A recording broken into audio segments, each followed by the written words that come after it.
नमस्कार. अ, मागच्या शनिवारी ब्रेक घेतला मध्ये. त्यानंतर पुन्हा एकदा आम्ही कवितेची मैफिल, गप्पा आणि एक नवा कवी घेऊन आम्ही आपल्या समोर आलोय. ह्यावेळेस आम्ही कवी कवयित्री आपल्या समोर ये आणलेली आहे. हं. तर माझ्यासोबत आहे तृप्ती गायकवाड. तर नमस्कार. नमस्कार. नवीन कवयित्री कोण आहे? तिच्या थोडक्यात ओळखीसाठी मला असं वाटतं, की कवयित्रीबद्दल फार बोलण्यापेक्षा तिच्या ओळी, तिच्या कवितेत जी लिहिते त्यातल्या 4 ओळी मी तुमच्यासमोर मांडतो.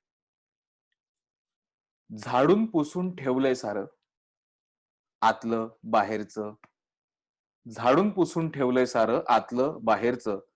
फार फडफड होऊ नये म्हणून अस्तित्वावरच ठेवलाय मधोमध एक दगड.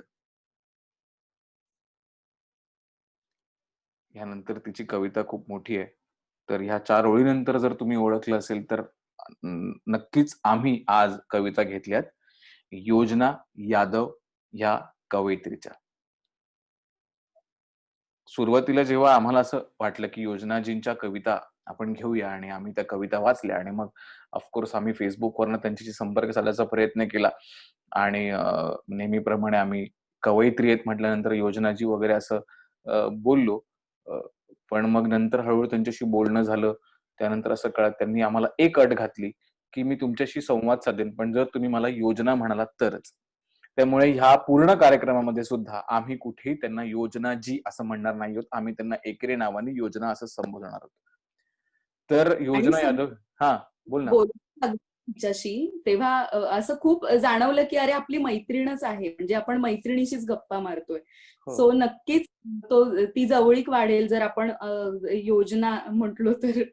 नक्कीच, नक्कीच खरं आहे आणि काय ती तशी वयाने मोठी नाहीये. त्याच्यामुळे तिचं कर्तृत्व फार मोठं आहे. तिच्या कविता खूप काही बोलून जातात. म्हणजे कवितातला आशय जर बघितलं तर असं वाटतं, की बापरे! हे कितीतरी मोठ्या माणसाने लिहिलेलं आहे किंवा मोठ्या बाईनं लिहिलेलं आहे, पण ते तसं नाहीये.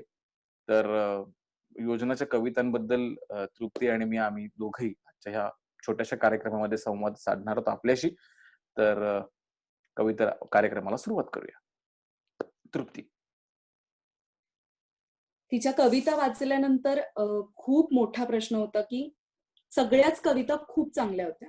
हं. आणि त्यातून काही कविता आम्हाला निवडायच्या होत्या कारण ऑफ कोर्स लिमिट आहे आणि खूप एक्सटेंड नाही करू शकत आपण. पण त्यातल्या त्यात आम्ही तिच्या जवळच्या कविता, तिच्या स्वतःच्या आवडीच्या कविता आम्ही आज सादर करणार आहोत. सो पहिली कविता आहे हां, ती नाव लिहत नाही तिच्या कवितांना.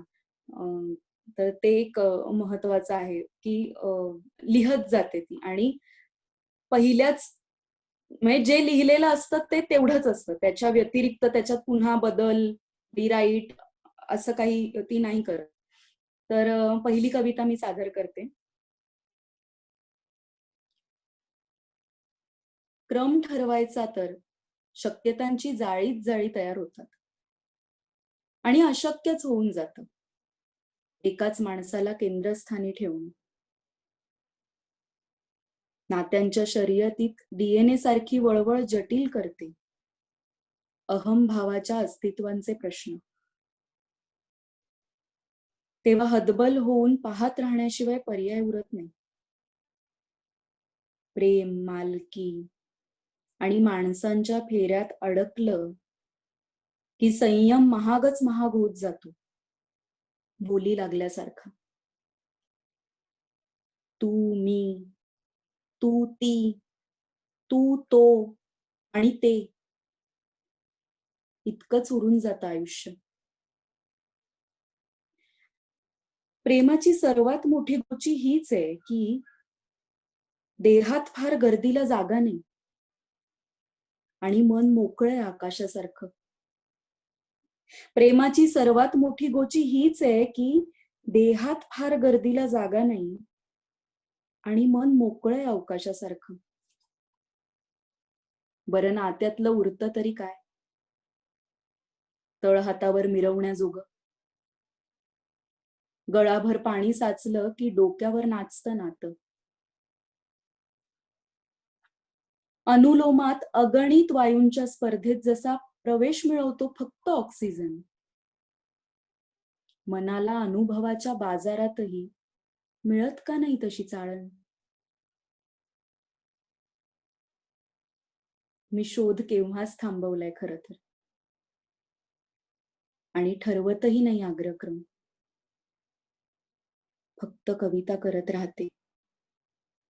आल्या गेल्या किंवा थबकून राहिलेल्या माणसांवर.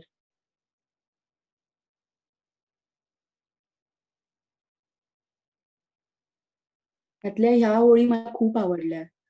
अनुलोमात अगणित वायूंच्या स्पर्धेत जसा प्रवेश मिळवतो फक्त ऑक्सिजन, मनाला अनुभवाच्या बाजारातही मिळत का नाही तशी चाळण?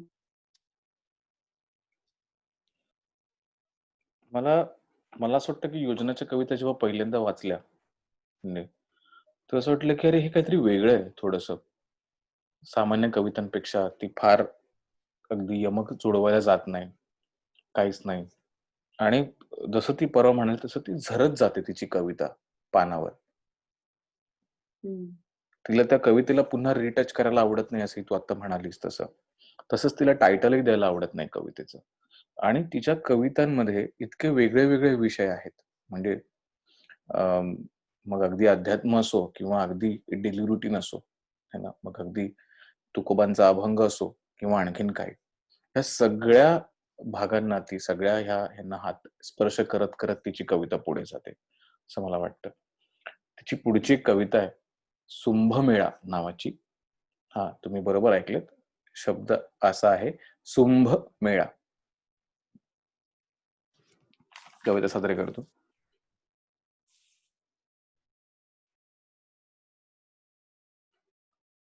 अनावृत्त संन्याशांच्या कळपात दिसतात तुझ्यासारखेच शंभरभर देह. अनावृत्त संन्याशांच्या कळपात दिसतात तुझ्यासारखेच शंभरभर देह. लालसा लोपली आहे ज्यांची अभावाच्या सरावानं. माझ्यासारखे पाहतात मोही नजरेनं. संन्यस्त होता येत नाही, किमान अनावृत्त होता यावं. माझ्यासारखे पाहतात मोही नजरेनं. संन्यस्त होता येत नाही, किमान अनावृत्त होता यावं. समाजाची चाड टांगावी वेशीला, भटकावं सीमेपार. देह मनातली सीमा छेदत अखंड भटकावं. केस नखांच्या उदयाचे अर्थ शोधत. अखंड भटकावं केस नखांच्या उदयाचे अर्थ शोधत. एका क्षणात ओलांडावं विचार कृतीतलं अंतर. एका क्षणात ओलांडावं विचार कृतीतलं अंतर. पूर्वार्ध विसरून जावेत असे आयुष्याचे मध्यांतर. पूर्वार्ध विसरून जावेत असे आयुष्याचे मध्यंतर. अनावृत्त संन्याशांच्या कळपात शोधावी एकट्या जीवाच्या मैथुनाची तऱ्हा. अनावृत्त संन्याशांच्या कळपात शोधावी एकट्या जीवाच्या मैथुनाची तऱ्हा. निरखून पहावं कशा मोडतात युगांच्या प्रथा. निरखून पहावं कशा मोडतात युगांच्या प्रथा. स्वतःलाच घडवावेत अमृताचे अभिषेक. संपवून टाकावेत शेध निषेध. स्वतःलाच घडवावेत अमृताचे अभिषेक. संपवून टाकावेत शेध निषेध. पुरावा आत्मा पुरावा आत्मा उरावा क्षण. पुरावा आत्मा उरावा क्षण. अनावृत्त देह अनावृत्त मन. अनावृत्त अनावृत्त भाव अनावृत्त. देह अल्ल्याड देह पल्ल्याड. काय खरं काय झूठ.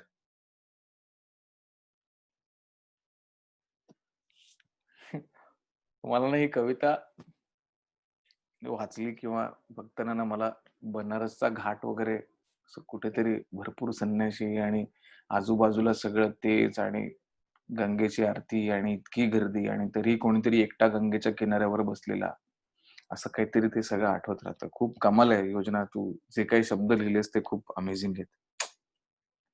मला काय वाटतं ना सुमेध, म्हणजे जसं आपण ठरवलं की आपण ज्या कवींच्या कविता घेणार आहोत त्यांचे आपण विश्लेषण करत बसायचं नाही, कारण खरंय, कवितेचा अर्थ वाचणाऱ्याला किंवा ऐकणाऱ्याला प्रत्येकाला त्याचा त्याचा लागत असतो. किंवा खरंय. जसं योजना म्हणाली की योजना म्हणाली की कवीच्या हातून एकदा ती कविता निघून गेली किंवा निसटून गेली हं. की त्याचं विश्लेषण कधी कधी त्यालाही नाही खरंय. करता वाह! येत वाह! किंवा त्या बरोबर. विश्लेषणापर्यंत पोहोचता नाही. बरोबर आहे. सो कविता ही त्या वाचणाऱ्याची होते, त्या ऐकणाऱ्याची होते, असं एक थोडस मला खरंय, खरंय. तिच्याशी बोलताना जे जाणवलं ते शेअर करावंसं वाटलं. तर मला असं वाटतं की अ, दुःख प्रत्येकाला असतात किंवा वेदना प्रत्येकाला असतात. हं, पण त्या शब्दबद्ध करणं ही जी कला आहे, हं, ती कवी, लेखक, हं. साहित्यकार यांच्याकडे असते आणि खूप अमेझिंग गोष्ट आहे ती. खरंय. सो पुढच्या कवितेला मी सुरुवात करते. आता जास्त बोलत नाही. पुढची कविता. माणसं माणसांना माणसाकडं वाहून नेत असतात सतत. माणसं माणसांना माणसांकडं वाहून नेत असतात सतत. तरी शाश्वताच्या भूलभुलैयात विद्रूप होत जाते संवेदना. द्वंद्वाची सारीच मुळं एकाच माणसाच्या स्वभावात पेरलेली नसतात. वाहून चाललेली माणसं ती पोसायला झर सोडत असतात. प्रश्न हातात हात घेऊन समजवण्याचा असतो फक्त. त्या क्षणी, त्याच वेळी, जेव्हा पेटलेले असतात अंगार. आपुलकीच्या संकेतात त्याच क्षणी उधळायचे असतात अहंकार. तसं तुटल्या सुटल्यानं नवं काही उगवणारच नाही, असंही काही नसतं. तसं तुटल्या सुटल्यानं नवं काही उगवणारच नाही, असं काही नसतं. निसटलंच हातून सारं तर निरंतर शांतीच्या शोधातला बुद्ध तरी जन्मतोच आपल्यात. शेवटच्या ओळी खूप आवडल्या मला. परत घे एकदा. शेवट परत घे एकदा. निरंतर शांतीच्या शोधात बुद्ध तरी जन्मतोच आपल्यात. खरंय.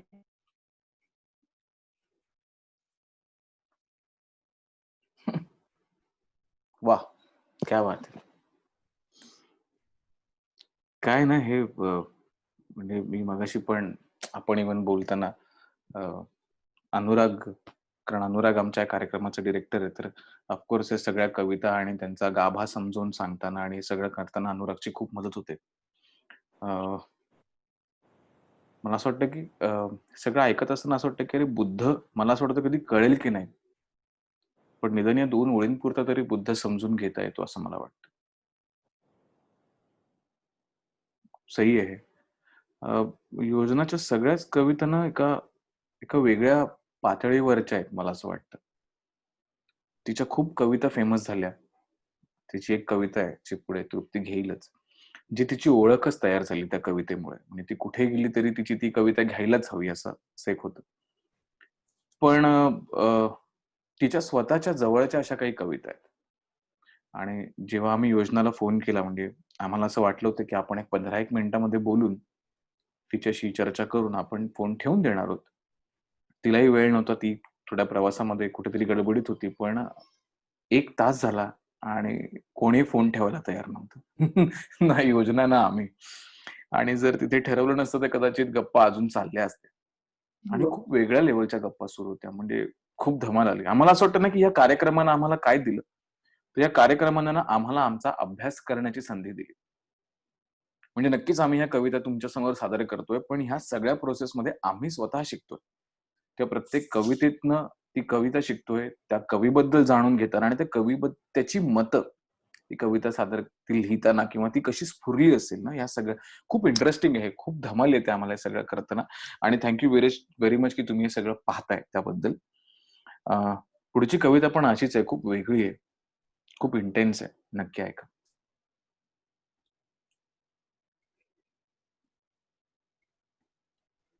उतारवयात क्षीण होत चाललेल्या हाडांसारखे संबंध म्हातारी जमिनीला टेकेपर्यंत वाकत जातात. माणसं सरत्या प्रत्येक वयात त्यातली ताठरता शोधत राहतात. माणसं सरत्या प्रत्येक वयात त्यातली ताठरता शोधत राहतात.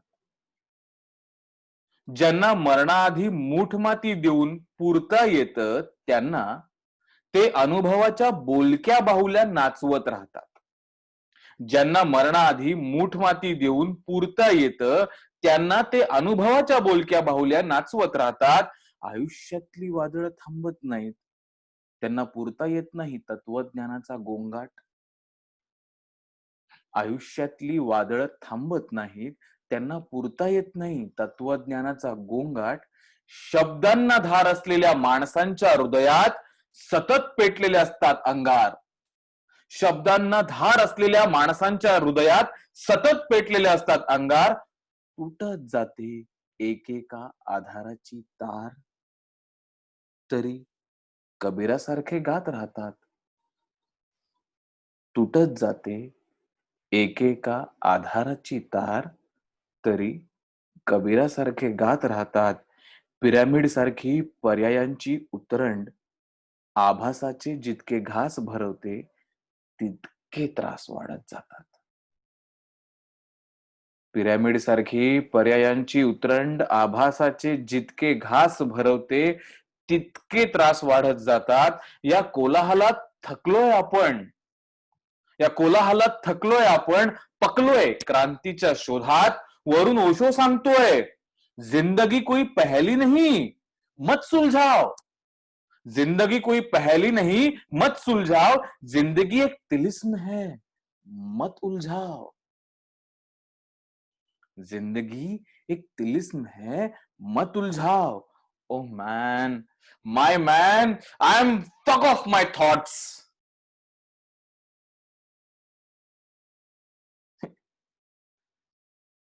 हे असं थोडस आजच्या भाषेतलं आणि थोडस फिलॉसॉफिकल, आणि तरीही आजूबाजूला पाहत असतो ना, पण ना सांगायचं असतं, हेच हेच बोलायचं असतं कुठेतरी, पण ना हे शब्द नेमके ना आमच्या वाटेला येत नाहीत. आणि ते ना योजनाला समजलंय. हे शब्द ना तिच्या भोवती रुंजी घालतात, मला असं वाटतं. हे स्वप्न ना तिला झोपताना ना जाग करतात स्वप्न पडून.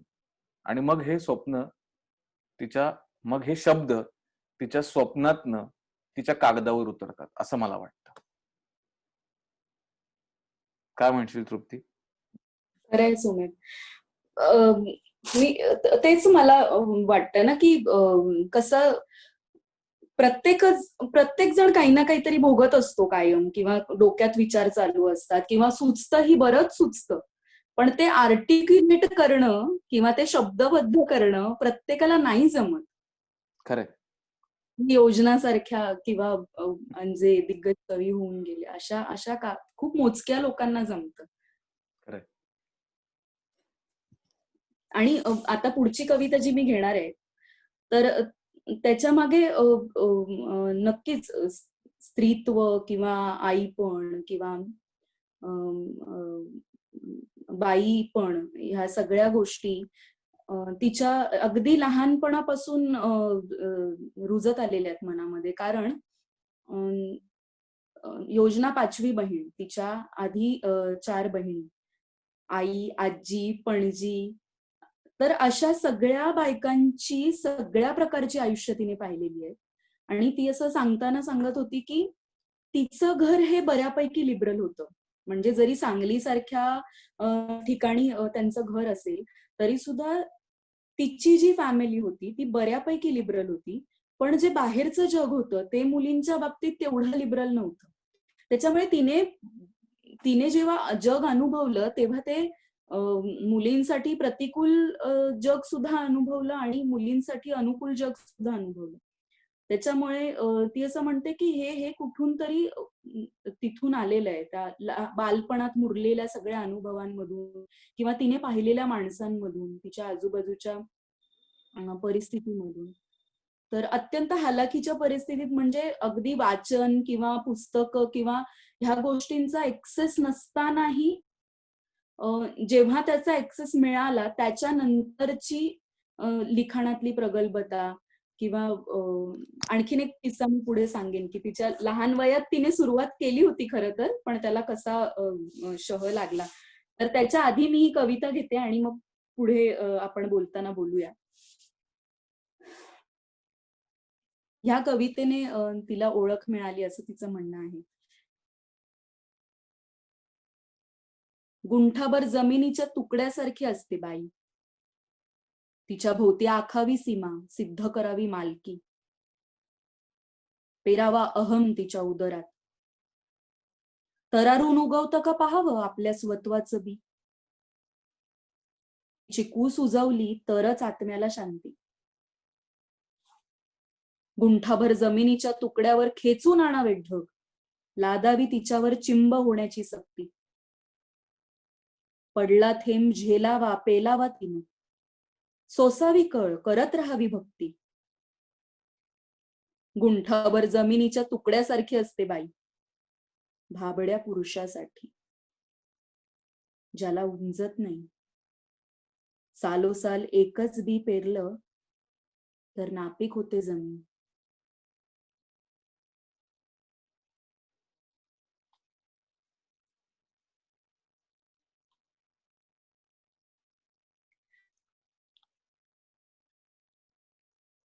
स्त्री पुरुषांचे नातेसंबंध, त्यांचा खूप जवळचा अभ्यास, अनुभवलेल्या गोष्टी किंवा पाहिलेल्या गोष्टी ह्या खूप मला म्हणजे ही जी शेवटची ओळ आहे मला त्याच्यावरती काय बोलावं हे सुचत नाही. की आपण आपण जिला स्त्री समजतो किंवा आपण ज्याला पुरुष समजतो त्या कॉन्सेप्ट किती गुंतागुंतीच्या आहेत. खरं.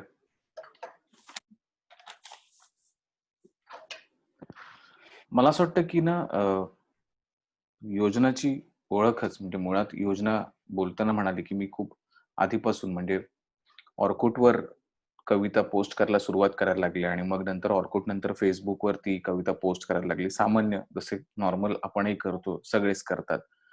आणि मग त्या फेसबुकवरच्या कवितांना तिच्या बरेच ओळख मिळायला लागली आणि मग त्या कविता वाचून बऱ्याच लोकांना कळायला लागलं की अरे हे काहीतरी वेगळं आहे.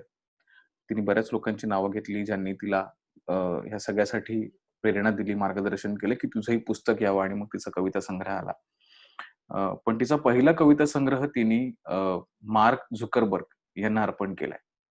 म्हणजे हे असं पहिल्यांदाच घडलंय की मार्क झुकरबर्ग यांना कोणीतरी कविता संग्रह अर्पण केलाय.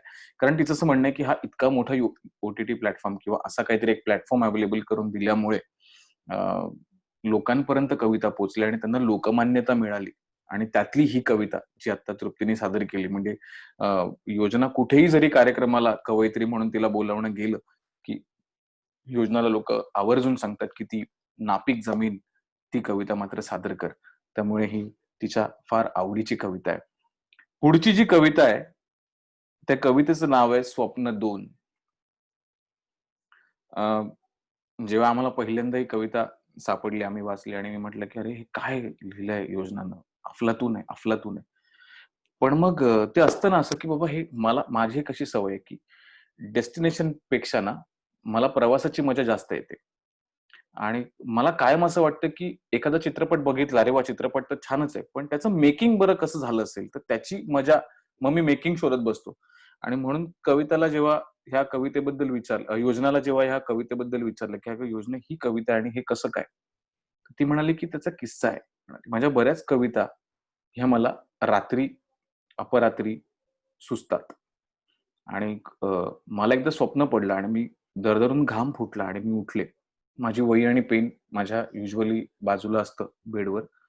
तर मी दरदरून घाम फुटला आणि मी उठले. मला काही पेंटिंग्स, काही प्रतिमा दिसल्या स्वप्नात आणि त्या ज्या प्रतिमा दिसल्या त्या प्रतिमा दिसल्या तसं मी त्या कवितेमध्ये लिहिलं आणि ह्या एका स्वप्नात दिसलेल्या प्रतिमा आहेत. हा त्याचा बॅकग्राऊंड मला तुम्हाला सांगावासा वाटला आणि आता मी तुमच्या समोर ती कविता सादर करतो.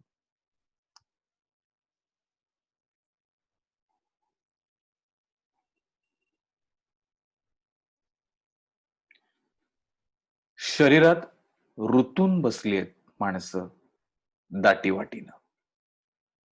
शरीरात रुतून बसली आहेत माणसं दाटीवाटीनं. नवरा योनीच्या तळघरात, पोरगी त्याच्या मांडीवर पोटाच्या मध्यभागापर्यंत. नवरा योनीच्या तळघरात, पोरगी त्याच्या मांडीवर पोटाच्या मध्यभागापर्यंत. उरलेले भाग मिळतील तसे वाटून घेतलेत प्रत्येकानं. उरलेले भाग मिळतील तसे वाटून घेतलेत प्रत्येकानं. अन आई मात्र उभीच आहे शरीरात. आई मात्र उभीच आहे शरीरात, नखशिखांत. आणि आई मात्र उभीच आहे शरीरात, नखशिखांत.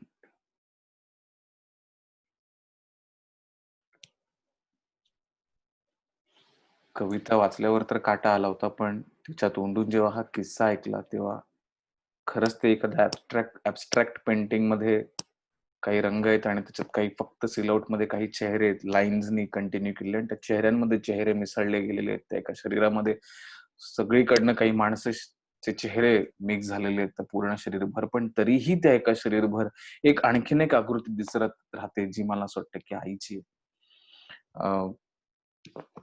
अशी कविता आहे. योजना तुला सलाम आहे सगळ्याबद्दल. तिच्या बालपणात बऱ्याच गोष्टी दडलेल्या आहेत. म्हणजे ती लहानपणी खूप शांत होती आणि आजूबाजूची परिस्थिती ती निरीक्षण करत होती. लहान बाबा गेले आणि त्यानंतर भावंड त्यांच्याबरोबर ती मोठी झाली. शाळेत ज्या वयात आपल्या सगळ्यांनाच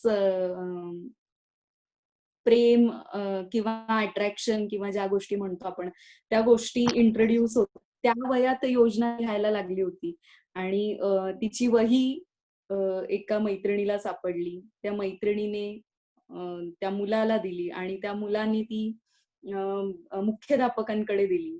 मुख्याध्यापकांनी ती वही तिच्या बहिणीकडे दिली कारण तिची बहीण तिथे शिक्षिका होती. तिच्या बहिणीला ती वही मिळाल्यानंतर ती वही कचऱ्यात गेली.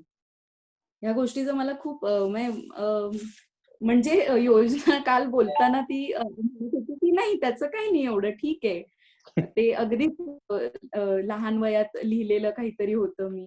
पण तरी सुद्धा म्हणजे त्या वयातल्या त्या कविता असतील ना त्या जर आपल्याला मिळाल्या असत्या वाचायला कधी किंवा काय, तर कदाचित खूप तो त्यातला त्या वयातला निरागसपणाही कळला असता.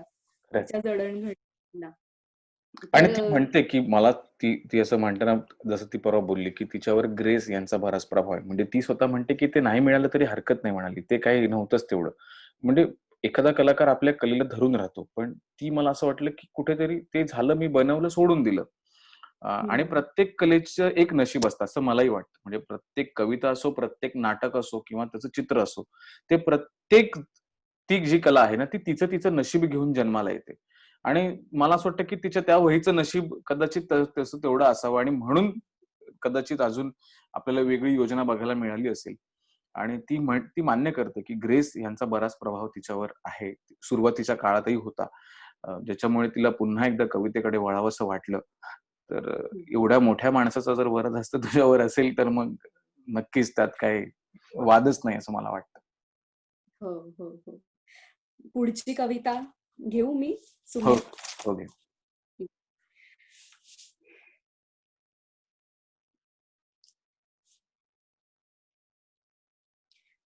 एका अपरिहार्य तंद्रीतून वर्तमानाचा आब राखण्याचे कित्ते गिरवत आपण इथवर पोचलो.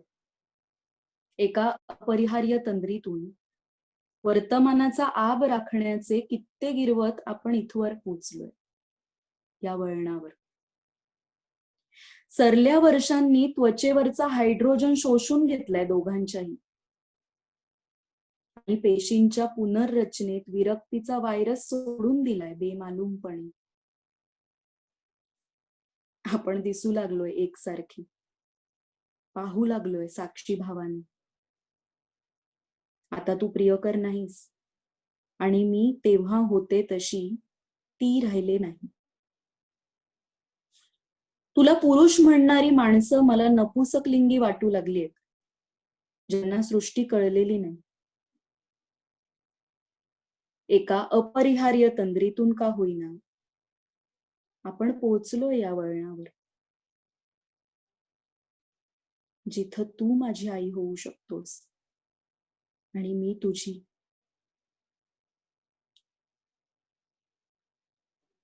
शेवट परत घे ना. शेवट एका परत. घेते. एका अपरिहार्य तंद्रीतून का होईना आपण पोहोचलो या वळणावर, जिथं तू माझी आई होऊ शकतोस आणि मी तुझी.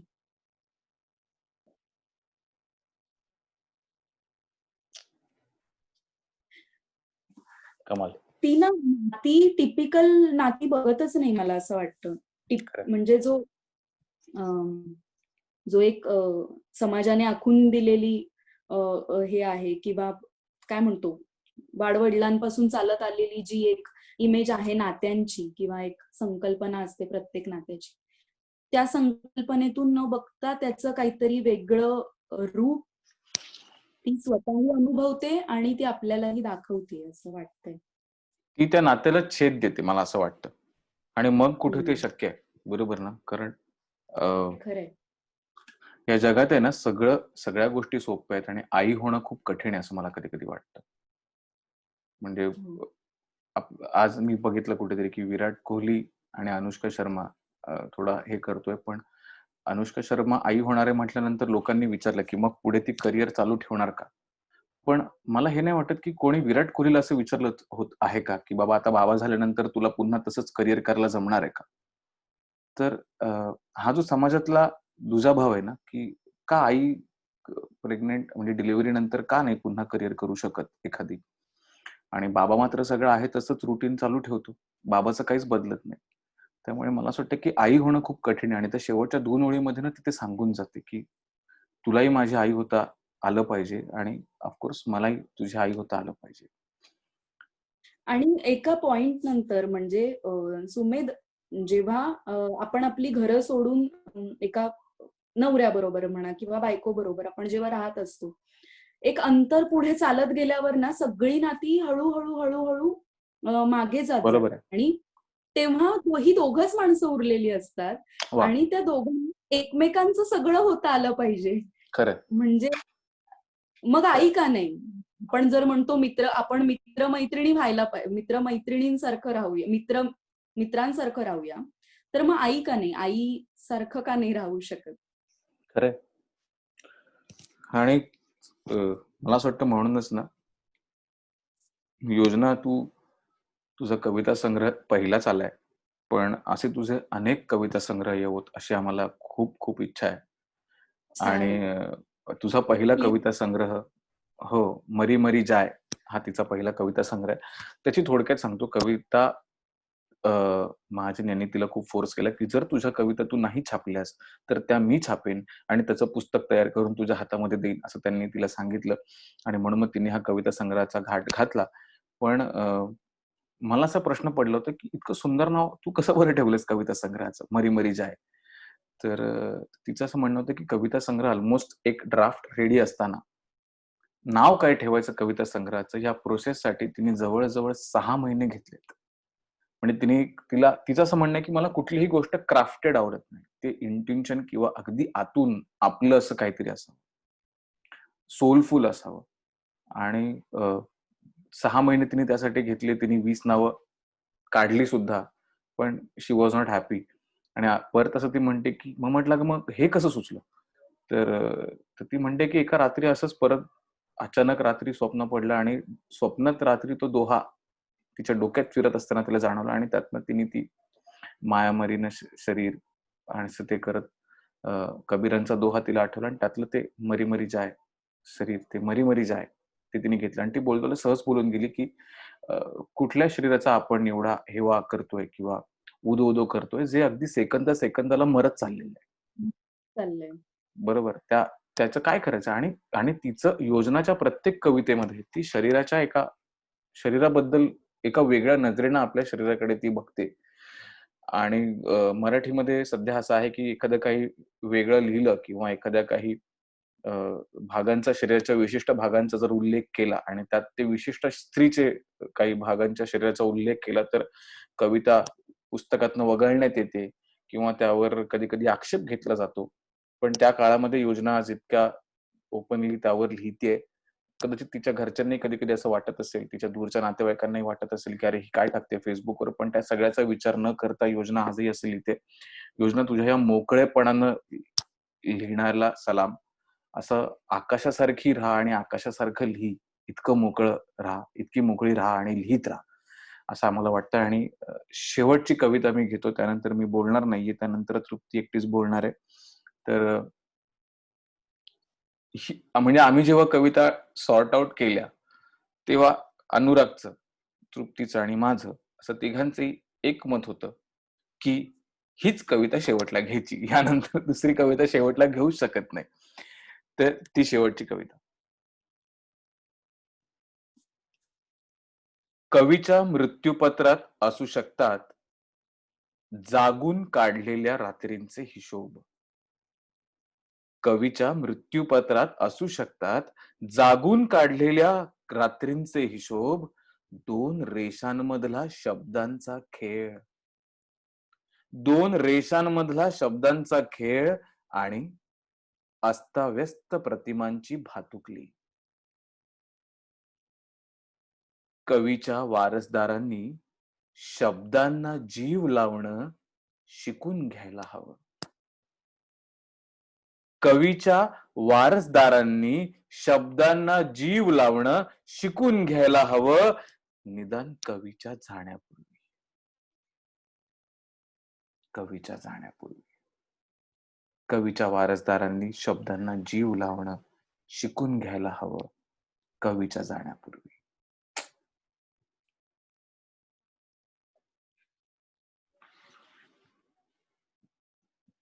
हे जेव्हा असं लिखाण आपण वाचतो किंवा ऐकतो ना, तेव्हा खरंच समृद्ध झाल्यासारखं वाटतं. त्यामुळे योजना खरंच आमची मनापासून सगळ्यांची अशी इच्छा आहे, की तुझे खूप कविता संग्रह प्रदर्शित व्हावेत, प्रकाशित व्हावेत आणि आम्हाला सगळ्यांना तुझ्या खूप कविता उत्तरोत्तर वाचायला मिळाव्यात. खूप खूप शुभेच्छा तुला इथून पुढच्या वाटचालीसाठी. आणि मरी मरी जाय शरीर या पुस्तकाची लिंक आम्ही खाली Facebookला कमेंट बॉक्समध्ये देतोय. तुम्हालाही तिच्या कविता खूप आवडतील. नक्की तिचं पुस्तक घ्या आणि वाचा त्या कविता. आणि आम्हाला नक्की कळवा हा कार्यक्रम तुम्हाला कसा वाटला आणि भेटूया पुढच्या शनिवारी एका नवीन कवीसोबत, नवीन कविता, त्यांच्या कविता घेऊन त्यांना समजून घेऊया. आणि thank you so much. Bye. Good night. Take care.